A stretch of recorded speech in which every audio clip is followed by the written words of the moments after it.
Glória a Deus. Vamos lá. João, capítulo de número 14, versículo de número 5.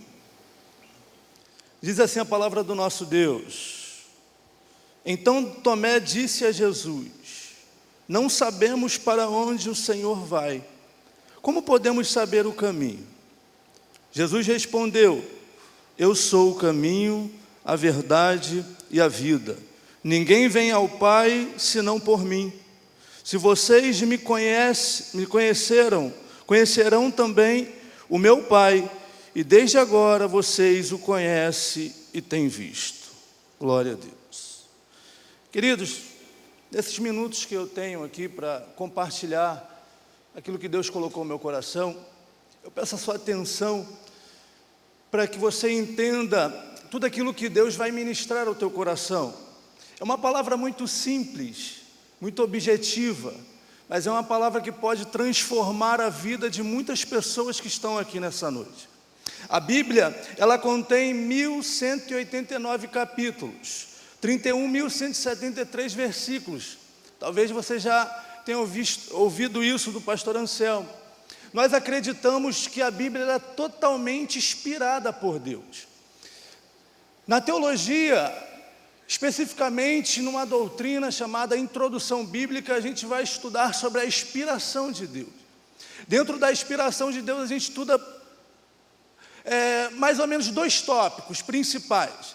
Vai falar sobre a ortodoxia bíblica e a neo-ortodoxia bíblica. O que seria essa ortodoxia bíblica? É justamente a inspiração divina na sua totalidade. A gente olha para o Antigo Testamento, um exemplo, a gente olha para o Pentateuco e a gente enxerga que o Pentateuco ele é inspirado por Deus. O Pentateuco são os 5 primeiros livros: Gênesis, Êxodo, Levítico, Números e Deuteronômio. A gente for olhar para os livros históricos da Bíblia, a gente entende que é a palavra de Deus, que foram pessoas usadas por Deus para poder escrever e registrar tudo aquilo que está lá. Então, se a gente for olhar para os livros históricos, Josué, Juízes, Ruth, 1º e 2º Samuel, 1º e 2º Reis, 1º e 2º Crônicas, Esdras, Neemias e Esther, a gente tem essa noção, esse conhecimento que a Bíblia é inspirada por Deus. Se a gente for por livros de Salmos, Provérbios, Eclesiastes, Cantares, a gente entende que há um conteúdo da inspiração divina, aquilo que Deus determinou para a nossa vida. Se a gente for para os profetas maiores, Isaías, Jeremias, Lamentações, Ezequiel e Daniel, a gente entende a inspiração e aquilo que Deus tem para a nossa vida.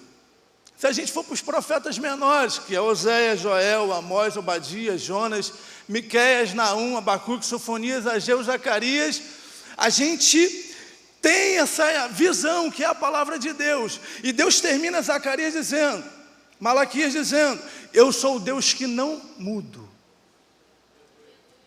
Se a gente for olhar as epístolas, as cartas pastorais, as epístolas gerais, o Apocalipse, a gente vai ter a noção que é o próprio Deus na sua totalidade.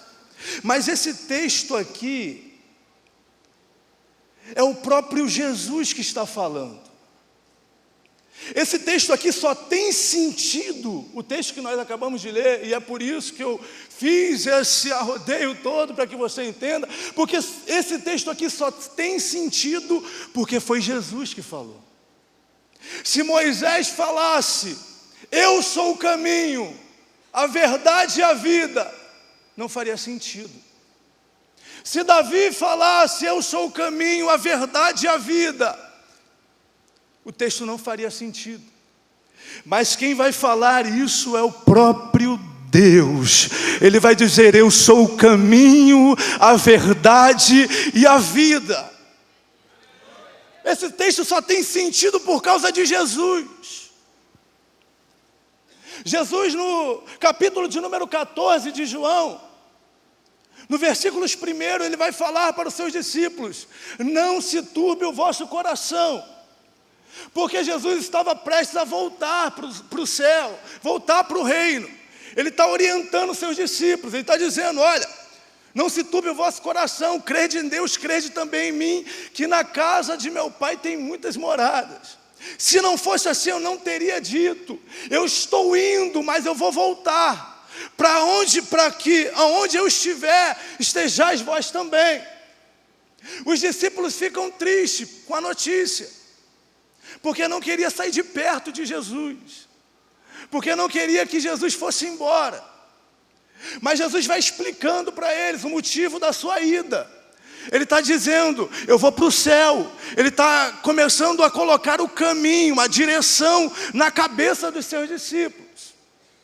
Aí no versículo 5 de João capítulo 14, que nós fizemos a leitura, Tomé vai dizer, Senhor, não sabemos para onde vai, como saberemos o caminho?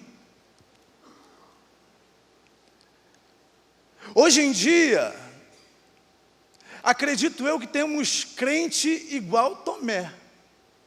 Anda com Jesus, vê o que Jesus faz, é crente, está na igreja, mas está perdido. Consegue ver o que Jesus está fazendo, operando, anda com Jesus, mas está perdido na igreja. Não tem uma relação íntima com Jesus a ponto de saber quem Ele é. Mas diante dessa pergunta, Deus vai fazer uma declaração extraordinária na Bíblia. Ele vai dizer, eu sou, Tomé, o caminho, a verdade e a vida. E ninguém vem ao Pai a não ser por mim. O que eu acabei de te contar, um pequeno resumo do texto que está inserido no contexto de João capítulo 14, tem algumas coisas que eu quero compartilhar com vocês em poucos minutos. Primeira coisa, quando Jesus diz, eu sou o caminho. Quando a gente fala sobre caminho, a gente fala sobre propósito, sobre objetivo, sobre direção. Então quando Jesus diz, eu sou o caminho, Jesus está dizendo, eu sou a direção da igreja, eu sou o objetivo da igreja. A igreja está com os olhos, ou deveria estar, com os olhos fitados em Jesus, porque Jesus é a direção, Jesus continua sendo a direção, e a igreja precisa entender que não existe outro caminho a não ser nele. Que não existe outro caminho a não ser na pessoa de Jesus. E é por isso que ele fala, eu sou o caminho. Ele está dizendo, não existe outro caminho, outra direção, outro propósito a não ser na pessoa de Jesus. O problema é que muitos de nós querem viver o próprio caminho. E quando nós decidimos viver os nossos próprios caminhos, a tendência é acontecer o que aconteceu com o filho pródigo. O filho pródigo vivia na casa do pai, usufruindo daquilo que o pai tinha, vivendo daquilo que o pai oferecia, mas chegou um momento que ele decide viver o próprio caminho. E toda vez que eu vivo o próprio caminho, os meus próprios caminhos, a tendência é o chiqueiro. Toda vez que eu saio do caminho que é Cristo, da presença que é Jesus, para viver o que eu quero, o que me dá prazer, a tendência é o chiqueiro. A tendência é a crise, a tendência é a dificuldade. Mas quando eu decido viver os caminhos que Deus tem para a minha vida, as coisas mudam. Por quê? Porque quando eu estou debaixo do caminho, debaixo das mãos de Jesus, as coisas começam a produzir. E a gente consegue alcançar os objetivos. Eu não estou te falando que você aceitar Jesus ou estar no caminho de Jesus, a sua vida vai mudar, vai melhorar de uma hora para outra. Porque o próprio Jesus vai dizer, no mundo tereis aflições, dificuldades. Mas o que eu quero que você entenda é que não existe outro caminho fora de Jesus. Não existe. Mas para eu viver esse caminho, eu preciso renunciar a algumas coisas. Um certo jovem rico chega para Jesus e diz: Senhor, o que eu faço para ter a vida eterna? Aí Jesus vai dizer para ele: olha só, você honra teu pai e a tua mãe, você obedece os mandamentos, você vive uma vida mediante aquilo que a palavra de Deus tem para a tua vida. Aí ele vai dizer: tudo isso eu faço. Aí Jesus vai dizer: vende tudo o que tu tem, dá para os pobres e segue-me. Porque para eu viver um caminho, para eu viver o caminho que é Cristo, eu preciso renunciar a algumas coisas. É por isso que ele vai dizer: aquele que quiser vir após mim, pegue a sua cruz, negue a si mesmo e siga-me. O Evangelho de Jesus, para eu viver no caminho que é Jesus, eu preciso renunciar a algumas coisas. Não dá para eu entrar nesse caminho, não dá para eu viver.